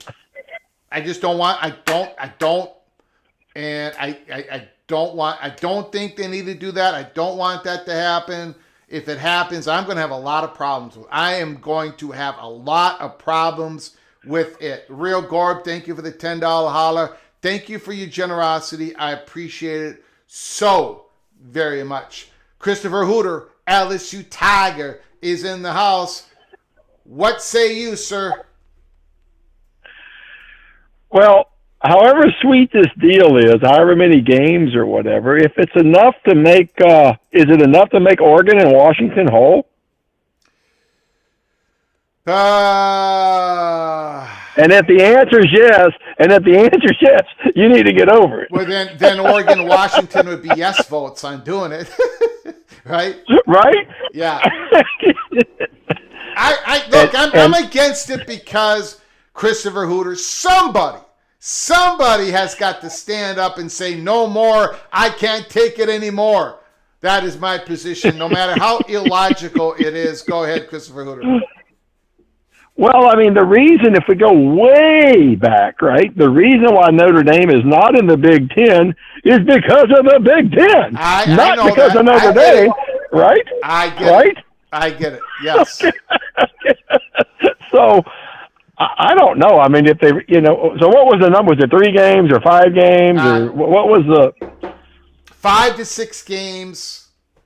Do they go out of the Big Ten like Scott Docterman's bold prediction? Pete Samson, he's leaving it open. Big Ten, SEC, maybe 3 each. Ellie Collins, Irish beat writer and sideline reporter, basically coming out and saying, why don't we do 3 with each? But, the important part of the story is relationships are not good between the ACC and Notre Dame. And Notre Dame might have some leverage here I mean, again, they might be in the position where with SEC, like a bull in a china shop, Southeastern Conference might be very interested in this. Big Ten, who knows? Who knows? Go ahead, sir.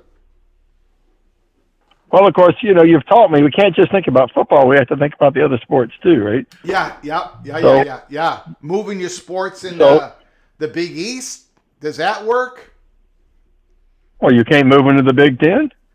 Well, that maybe, but again, I don't know if you're going to have the votes to be able. I don't know if there's enough Big Ten presidents that are going to be willing to do that.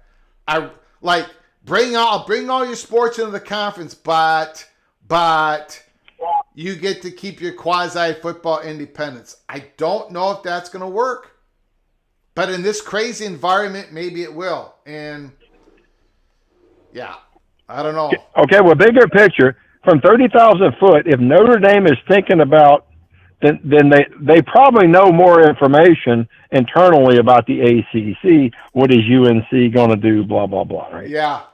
So maybe since we think UNC is about to jump, well, let's see what we can get, right?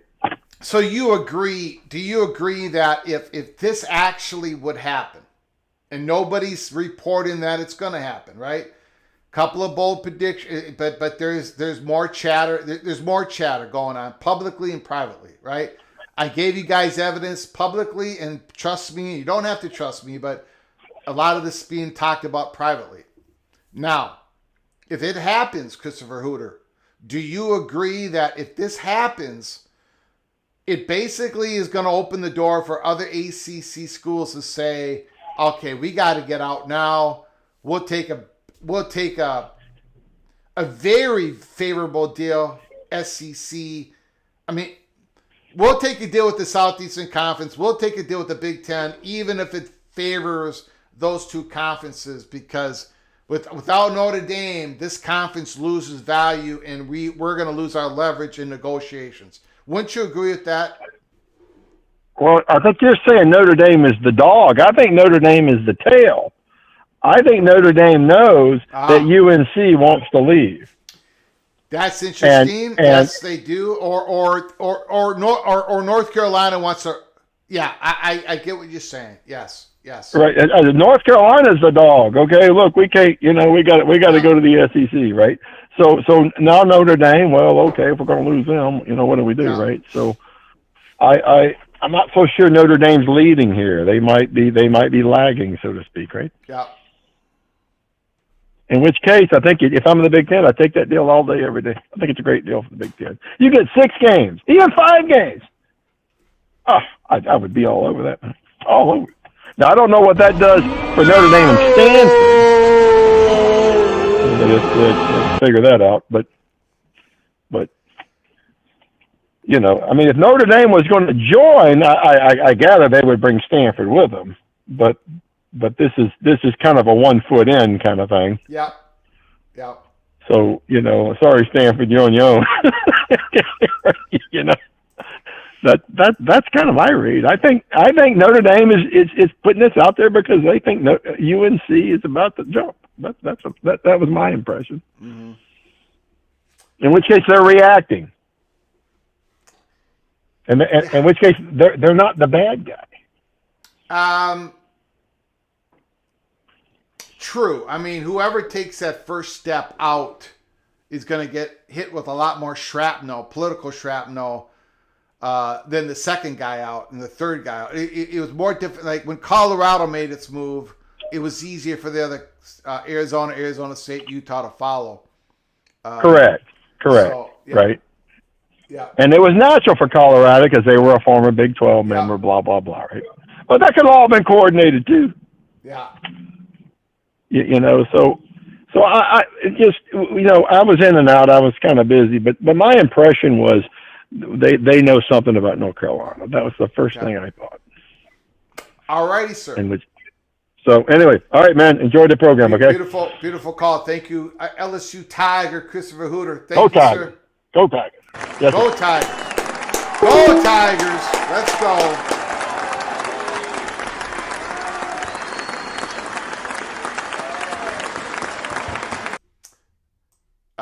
we've got a super chat. The Cyclone, the Iowa State Cyclone, Stormy Cyclone.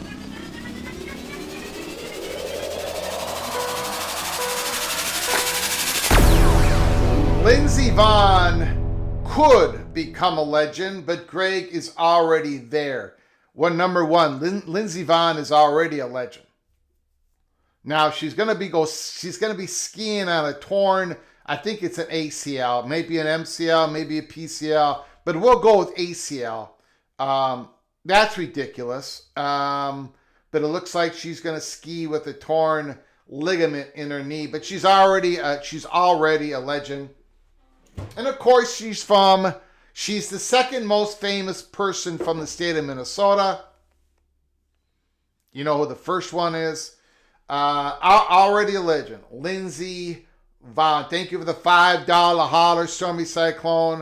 I appreciate it so very much. Thank you for your kindness, for your generosity and your friendship. Thank you, Stormy Cyclone. There was some breaking news earlier today.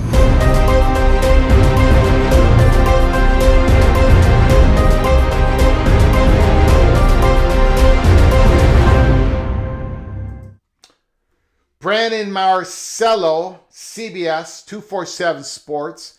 10 D1 conferences sent a letter today to Senators Ted Cruz and Mariah Cantwell asking for bipartisan legislation to regulate college sports without making players employees. So once again, another example. It's not just the big greedy conferences. It's not just the big greedy public schools. It's not just the big greedy greedy private schools of the Power 4 conferences. It's the smaller conferences. All these schools, all these administrators, none of them want their student athletes to become employees of the schools. They don't think, they believe that the cost would rip a big giant hole and they would have to cut scholarships, opportunities, and whatnot. Now, you might agree with them, you might disagree with them, but again, I'm just making the point. If everybody in the chat room, the school that you went to or the school that you root for when it comes to athletics, your school is against student athletes becoming employees.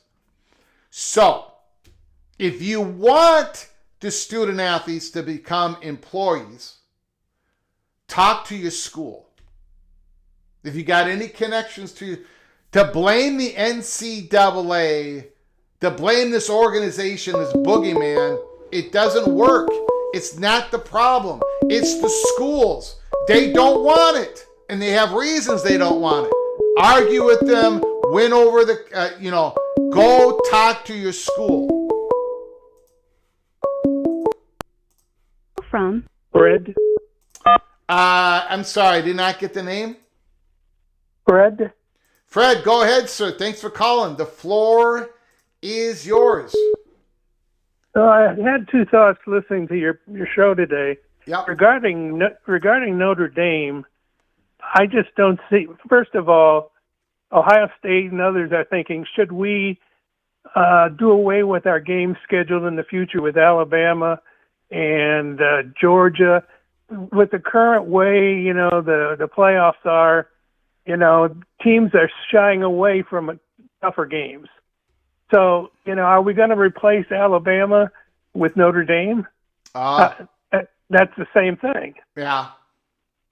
And as far as them going to the SEC is in a woe is me attitude right now about having to play 9 conference games. Do you think they want their 10th one to be Notre Dame? How many coaches are going to lose their job True. because of that? Yep. Great points. Great points. So I think unless you're in 100% in joining the league, I think Notre Dame's going to have trouble finding suitors wanting to sign up for a bunch of games. Yeah, I agree. I mean, unless I mean, if we were going in the playoff of, if we were going to the playoff of 24, where it was 4-4-4-4-2-6, and you had two bites of the apple, and you still had a 16, Right. That then it would make sense. But I understand what you're saying. If we're sticking at 12, we're going to 16. It doesn't really behoove anybody to bring on Notre Dame on their SEC or Big Ten schedules, unless, of course, the SEC follows through with their threat of going silo, which is probably the straw that is stirring the drink right now, right? Right. Yeah. Well, I think you were right in saying it has more to do with governance issues than anything else. Yeah. For the SEC. Yeah. The other thought I had listening to the show was, Matt Hayes' article. In any part of life, if you capitulate to a bully, which he's proposing the SEC be, guess what? You're going to have to deal with them again. They'll be the next issue, and they'll say, "Hey, we're the SEC. You've got to go along with what we want, or else." And I mean, I think Big Ten's in a better position to say, if we're going to take a stand, this is the time to do it. Mm-hmm. Yeah. Because I don't want to just say, okay, you're right, you're the big dog in football, so we'll go along with it. And do you think ACC and Big 12 schools want to join with that kind of league? They have trouble with the SEC and ESPN as it is. Mm-hmm. So, Wow. I think Tony Petitti was smart in saying, okay, we're trying to find some compromise. We're not saying you've got to do it our way, but let's keep talking. Yeah. All we're saying from the Big Ten point of view is a 5-11 doesn't work for us. That's it. Yeah. So talk about anything else you want to do on the playoffs. Just don't keep going back to the 5-11. Yeah. Yeah. I mean, they looked. And here's another. I don't want to. When I think about this, I kind of scare myself. So I don't want to scare anybody else. But I'm thinking, Fred. They could not find a compromise, right? They talked and they talked and they talked and they extended the deadline. They could not find a compromise. Why would they find the compromise before December 1st of 2026? That's the next deadline to change the college football playoffs of 2027. What would make anybody get out their position right now? Right? I don't see it. I don't see Tony Petitti. I don't see Greg Sankey unless one of the two big drastic or both big drastic things happen. One is that we have the ACC falling apart and we've got Big Ten SEC expansion. That might change the way the two commissioners are looking at something. Maybe they can compromise. Or if the Southeastern Conference decides to go silo. But other than those two huge events from happening, I don't see anything else that would change the dynamics that would make people compromise. I mean, I don't think it's going to affect the Big Ten if they get 3 teams in the playoff next year or 4, or if the SEC. I mean, I don't see anything results-wise for the 2026 season to really change the positioning of Petitti and Sankey. What are your thoughts on that? Well, yeah, I agree with you. Certainly not time-wise. You're going to have a sense of urgency to even consider making a change off of your position right now. So for the next, 6-9 months, it's just frozen in place right then. The one thing that's interesting, and I don't know if you've picked this up, some of the Big 12 podcasts have been really hitting their commissioner on not supporting 24. Yeah. They've changed their tune, and they're coming out, very clearly and saying, I don't know what he's thinking about. Yeah. Do you want 1 or do you want 4 in the playoffs? Yeah, and why wouldn't you want to increase the value of your regular season by having a conference race in which the top 4 get in, and then increase your valuation of your non-conference schedule by knowing that if you don't, you have 2 bites at the apple. You have your non-conference schedule, in which if you beat a big-time SEC program, for example, you might be set up to get in a large spot if you don't make the top 4 of the Big 12. I don't get it, and I think a bigger conference would bind the future more of these bigger playoffs would bind the future of these conferences more together than apart. I don't understand Brett Yormark's take on this. I don't get it. And I understand, I see the same thing you are. More Big 12 podcasters are going, Brett Yormark got it wrong. So I don't get what's going on there. Well, they love their commissioner so much. I understand why they were hesitant to, say much about it. But they're at the point now. What are you doing? Yeah. And so I think what's eventually going to happen is that they're going to say, okay, if we can't do the 16, we're okay with the 24, and then the SEC is going to say, well, we won't do it because they don't want 24 under any circumstances. And so then where it goes from there, I don't know. Yeah. Yeah. I don't see the SEC saying, well, if 3 conferences want to do it, then we'll go ahead, and they're not going to go ahead because in their mind, they're still the SEC of 5 years ago. And why should they have to agree to anything? Yeah. I had to laugh when he's saying, oh, forget about the fact that, they lost the last 3 national championship games, or they haven't been in them. Yeah. It doesn't matter. It doesn't matter that Heisman Trophy, there's nobody from the SEC. It does matter. I mean, Fox says it matters to the tune of a lot of dollars, that we're very happy with where we're at with the Big Ten. So why should they move? Yeah. Great call, Fred. Okay. Well, enjoyed your show today. Absolutely Thanks so much. Brilliant. Thank you, sir. Take care. Appreciate it. Appreciate your kind words. Thank you, sir. Bye. Bye.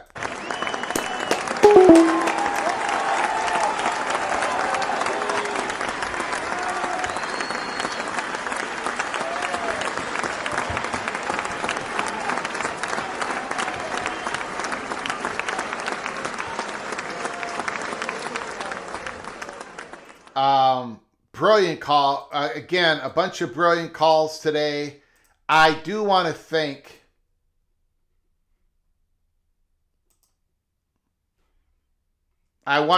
Ricky Tungate, Preston from Greensboro, North Carolina, Christopher Hooter, LSU Tiger, OPD Don, Helmer Hennison, Ryan Thomas, The Real Gorb, and Stormy Cyclone for your donations. I very much appreciate it. Again, if you're new to the channel, we had a big crowd today. We have I love doing everything we do at College Football Peek Around the Corner, but we do a lot of live shows because we do a lot of interaction between the PATC Einsteins and the fat guy from Minnesota, and we chop it up. We talk everything in college football. So if you're new to the channel or if you haven't done it yet, please subscribe, hit the subscribe button, and ring the notification bell. This show, you've got to ring that notification bell because we can come on live at any time. We don't have a set schedule. My life is way too busy. If I've got something hot, I'm coming on here in the studio as fast as I possibly can, as long as everything else is being taken care of. So we do not have a set schedule. I know that sounds unprofessional, but that is how we do it. Maybe someday, but I doubt it. We come on live, get yourself notified, subscribe, ring that notification bell. We also do episodes a few times a week. Go watch them. If you want to become a member of our program, to watch the member-only episodes where we put in a little bit of nugget of information from time to time before we go live, go to the description box below the video, hit the link, and become an early peak Cloak and Dagger member. But anyways, make sure you subscribe and ring the notification bell. This was a monster of a show, and more are coming. More are coming. We're at DEFCON 1, and no, we're not gaslighting anybody. No, no, no. We told you the truth, and you see it playing out now. DEFCON 1 in college football. Brace for impact. Buckle up until next time. From all of us at College Football's Peak Around the Corner, to all of you, please, you all take great care of each other. Thank you so very much.